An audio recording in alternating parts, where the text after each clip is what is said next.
이 조선 후기에 무당내력이라는 이 귀한 자료가 있어요. 이 자료는 서울대 도서관에 중요 도서로 있어서 열람도 사실은 쉽지가 않습니다.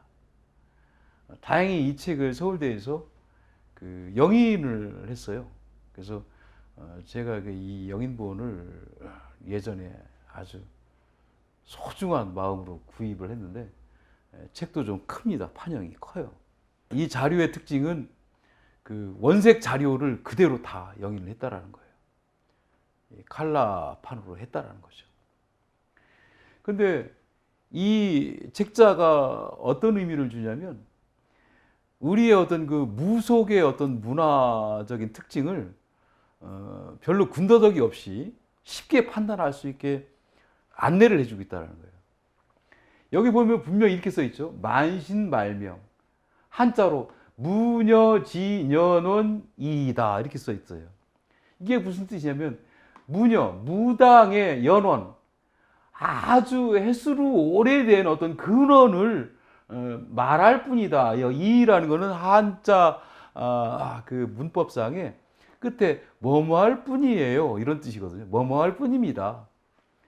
이 그림은 무당의 연원을 나타내 주는 것일 뿐입니다. 이런 뜻이거든요. 근데 왜 이 그림이 소중하냐면 좀 전에 그 내몽골 지역에 마치 그 날개가 막 흩날리는 듯이 신나게 춤추는 그 여성으로 추측되는 인물처럼 이 최초의 무당의 어깨 축지에는 이 깃털이 있었다라는 거죠. 이게 얼마나 신빙성이 있는지는 알 수는 없어요. 그러나 그 일본의 홋카이도에 있는 후고페 동굴벽화의 어깨 축지에 날개 달린 사람들을 제가 소개를 했지 않습니까?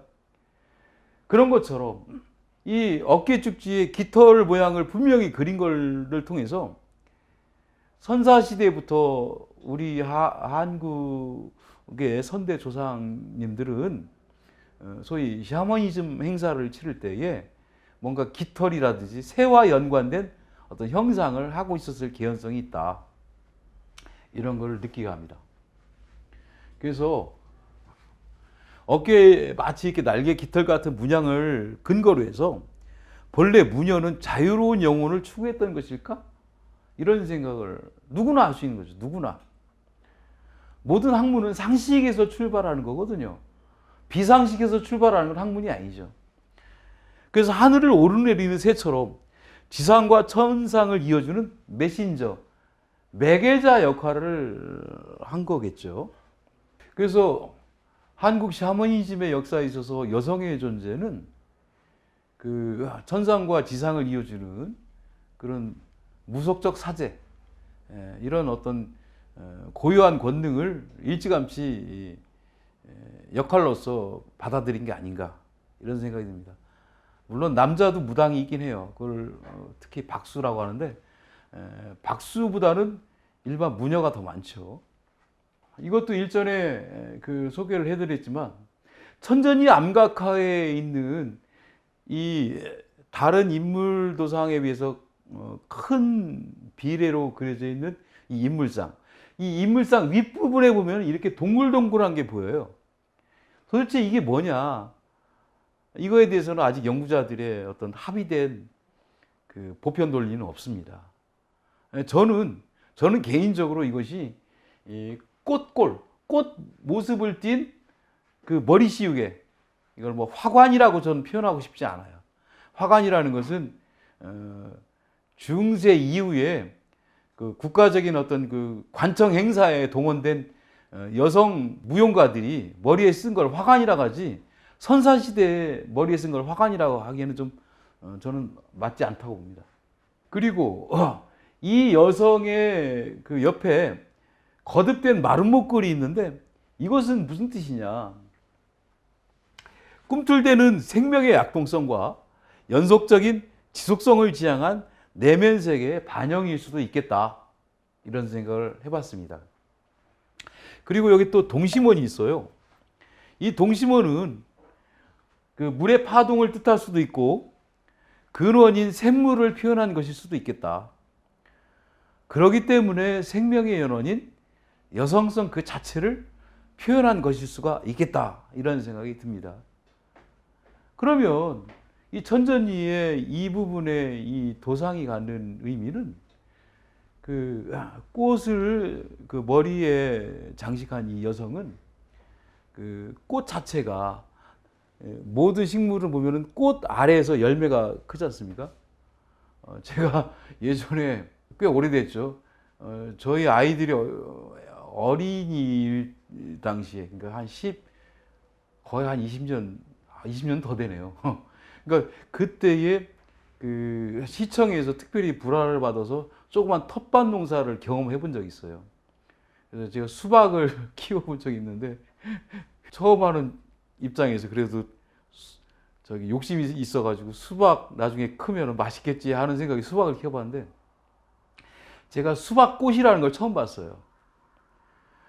이 수박꽃이 나왔는데 제가 수박꽃을 처음 보기도 했지만 수박꽃 아래에 수박알이 생긴다는 걸 제가 처음 알았습니다.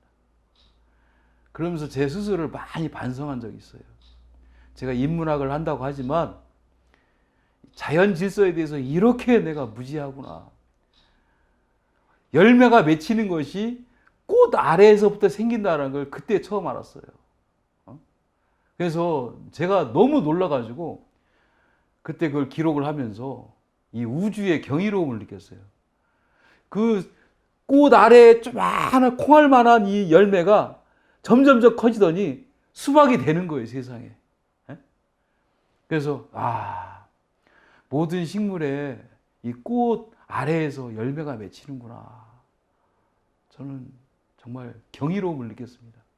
그렇다면 이 여성의 머리에 씌워져 있는 이 꽃 모양은 어떤 열매를 맺기 위한 그 일종의 처음 모습이죠.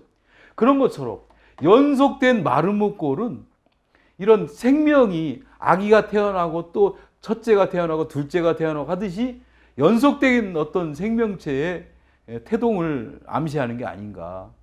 그리고 동심원도 그런 어떤 의미로서 이해할 수 있지 않는가. 이런 생각을 해봤습니다. 역사적으로 여성들의 삶이 그렇게 행복한 시절이 얼마였고 어느 시기에 특히 행복했을까? 이것을 좀 따져보면 좀 재미난 어떤 연구 과제가 될 듯 합니다. 그러나 그렇게 이야기할 정도로 어떤 여성들이 행복했던 시절이 뚜렷하게 이렇게 찾아지지가 않아요. 다만 아까 말씀드린 것처럼 중국의 어떤 유적지에서 끔찍하게 살해된 젊은 여성 두개골들이 때로 뭐 발견된다든지 이런 걸 보면은 여성이 행복하기보다는 굉장히 어떤 그 고단하고 그 참혹한 어떤 상황이 더 많았던 것이 아닌가라는 생각을 합니다. 우리나라의 고고학 유적 중에서 인천 그 송산 유적이 있어요. 아마 이 송산 유적은 지금 제가 볼 때는 별로 보존이 안 되고 있는 걸로 알고 있습니다. 아마 개발이 됐을 거예요. 좀 안타까운데 제가 이 송산 유적에 관한 그 논문을 좀 쓴 적이 있습니다. 그런데 이 인천 송산 유적을 보면은요 아주 좀 특징적인 게 뭐냐면 화살이 발견된 화살촉이 이 화살촉이 1g 정도로 너무나 가벼워요. 너무나 작고 너무 가벼워요. 그래서 이렇게 가벼운 화살촉을 화살대에 장착을 해서 쏠 수가 있을까? 이런 생각이 들 정도로 굉장히 작습니다. 그리고 이런 토기가 발견이 됐고요. 그리고 이런 주판알 형태의 방추차가 발견됐어요. 가락바퀴라고 하죠. 가락바퀴. 실을 생산하는 그 수동 도구를 말하죠. 그런데 이 주판알 형태의 이 가락바퀴는 특징이 뭐냐면 우리나라의 그 동북 지역인 두만강 지역, 그리고 그 위에 있는 지금의 러시아 지역, 이쪽하고 연관되어 있는 겁니다. 그러면 이게 악위가 잘 맞지 않는 게, 어떻게 두만강하고 그쪽 그 이북의 러시아 지방에서 쓰던 주파날 모양의 방주차가 우리나라 동해가 아닌 인천의 송산유적에서 나왔냐 이거죠. 이런 거를 경험할 때 연구자들은 상당히 당혹해 하는데, 근데 이제 가장 그 합리적인 판단은 순리대로 해석하는 겁니다. 뭐냐면 두만강하고 그 이북 지역에서 주로 썼다라고 하는 주파날 모양의 방추차, 가락바퀴가 서해안에서 발견됐다는 건 본래 동북 지역 사람들이 머나먼 길을 다리품을 팔아서 몹시 다리가 아플 지경으로 걸어서 걷던지 배를 탈 수는 없죠. 그 중간에 내륙이 있으니까 송산이주적으로 이주해 왔다는 거죠. 그러지 않고선 이게 이해가 안 되는 거죠. 원래 이 서해안 지역의 이 방주차는 평판형이에요. 원판형으로 되어 있다고요. 우리가 모든 박물관이라는 데 보면은 우리나라의 가락바퀴가 다 평판, 원판형으로 되어 있거든요. 근데 송산유적은 동북 지역 형태인 주파날 모양이라 이겁니다. 자, 그리고 그 갈돌과 갈널, 갈판이라고도 하는데, 그 쉽게 말해서 식재료를 놓고서 으깨는 그런 도구죠. 그런 것이 너무나 많이 이게 발견이 된 거예요. 자, 그러면 다시 정리를 해보자면 1g 정도밖에 안 되는 가벼운 화살촉이 많이 나왔고, 토기, 그리고 동북 지역에서 쓰던 그런 스타일의 방주차, 그리고 이상하리만큼 숫자가 많은 갈돌과 갈널. 이게 무슨 뜻이냐? 자, 이것은 송산유적에 정착했던 사람들은 여성 중심 사회라는 겁니다. 여성 중심 사회예요. 가장 단적인 증거는 이 화살촉에 있어요. 1g도 안 되는 그 가벼운 화살촉을 도대체 어디다 쓰려고 만들었는가? 이런 질문을 할 수 있을 정도로 너무나 가벼워요. 제가 실물을 여러 번 봤어요. 이게 지금 현재 이 유적을 발견한 기관이 서울시립대 발굴팀이거든요. 서울시립대에 이 유물이 거의 있는데, 제가 여러 번 이 유물을 가지고 장갑을 끼고 이거 만지면서 굉장히 고민을 많이 해봤어요. 이렇게 가벼운 화살이, 이거 동물을 이거 죽일 수 있을까? 이거 쏴서 이렇게 가벼운데 어떻게 죽이지? 이런 생각을 할 정도거든요. 그러면은 이런 생각을 할 수밖에 없습니다. 이 가벼운 화살촉은 아마 모의 훈련용이 아닐까. 그럼 누가? 어린 소녀들에게 이 가벼운 화살촉을 가지고 모의 활쏘기를 시켰다고? 왜? 그거는 저도 모릅니다. 그건 저도 모르는데, 아마 이 송산 유적에 있는 할머니와 그 중년 여성들은, 선사시대 때의 그 할머니와 중년 여성들은 어린 소녀들에게 활을 만들어주고 활쏘기 연습을 시켰을 개연성이 있어요.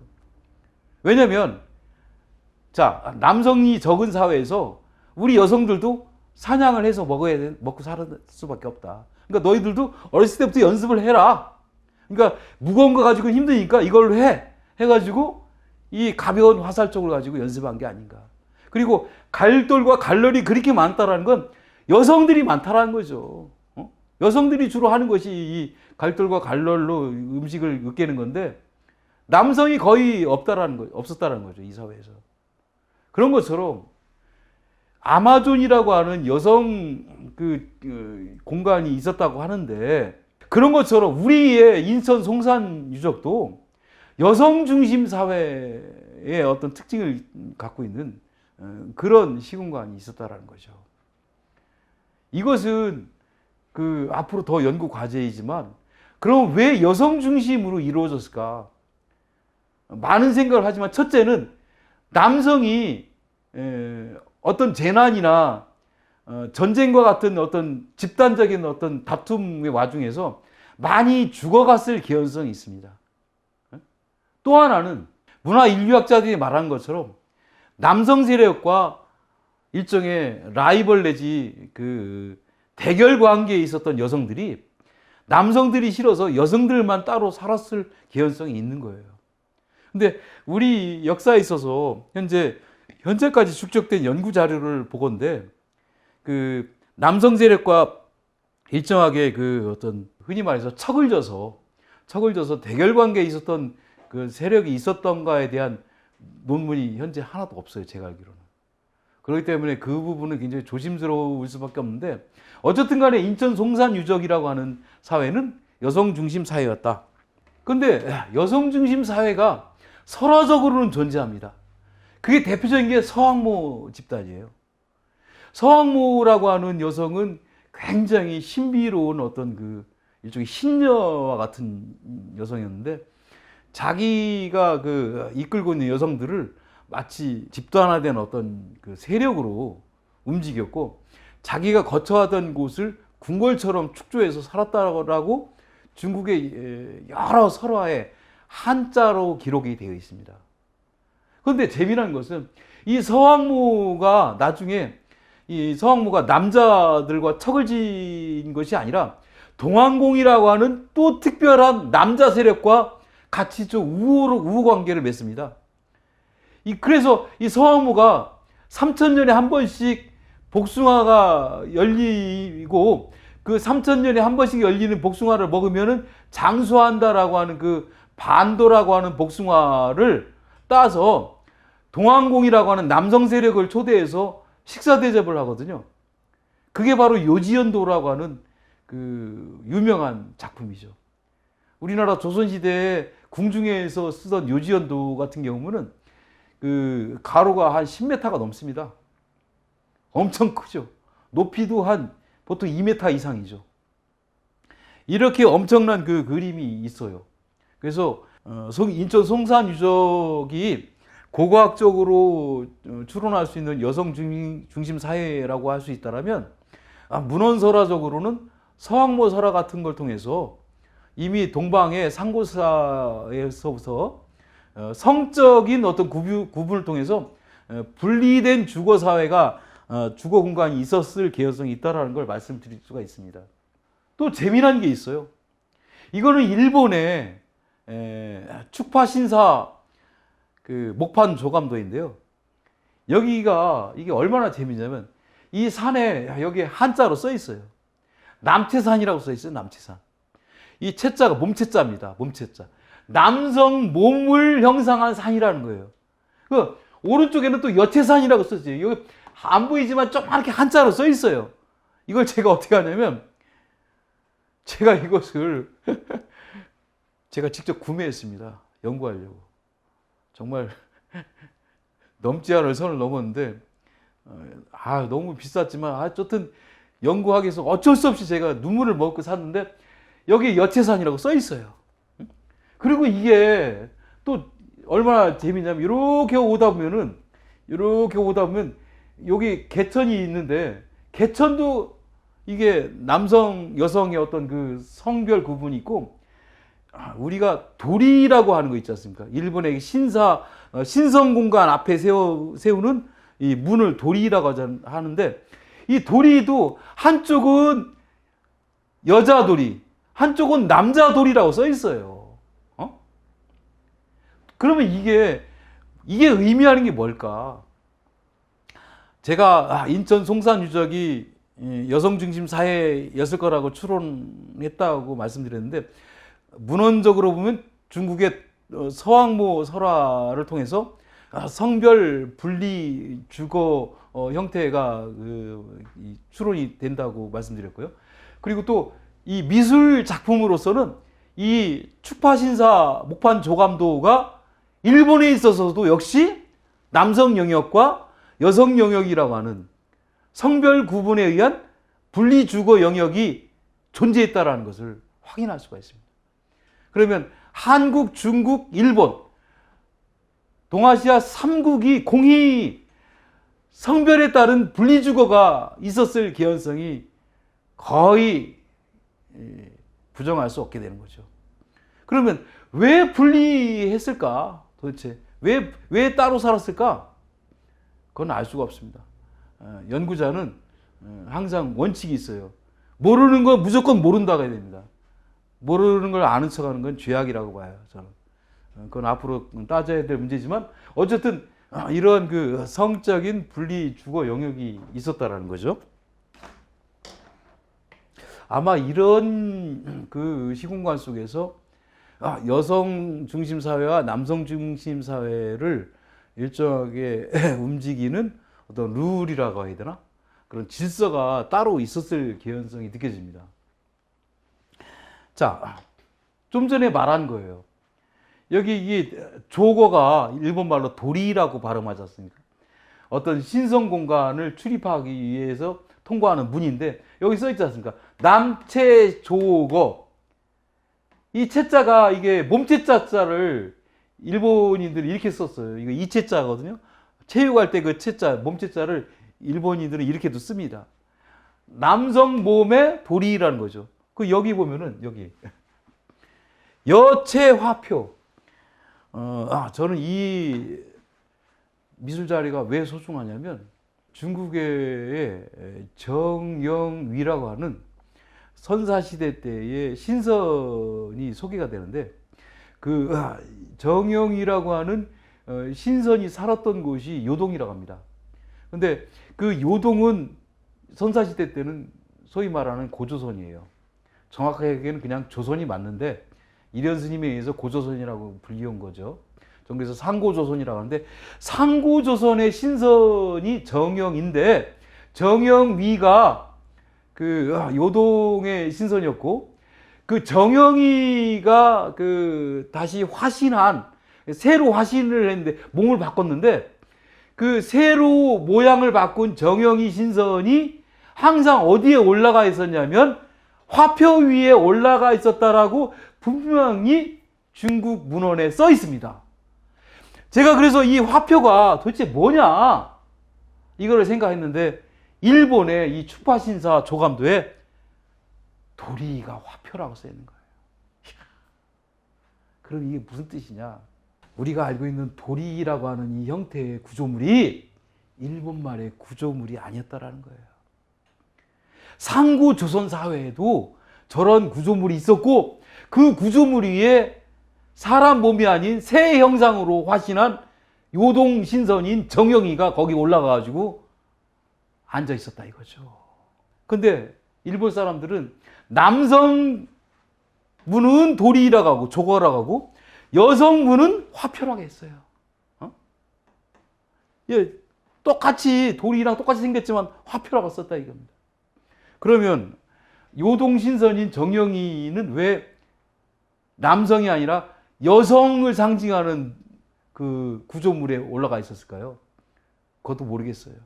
그건 모르겠지만 정영이가 남자라면 여성 구조물에 올라감으로써 음양 맞작을 이루는 음양 조화를 이룬다는 차원에서 거기에 올라가 있었는지는 모르겠지만 어쨌든 중국 한문 자료에 의하면 화표 위에 정영이가 올라가 있다고 써 있습니다. 어쨌든 이 축파신사도는 이렇게 흥미진진합니다. 남체산, 여체산 이렇게 화표가 따로 있고 그 안에 가운데 신사가 있어요.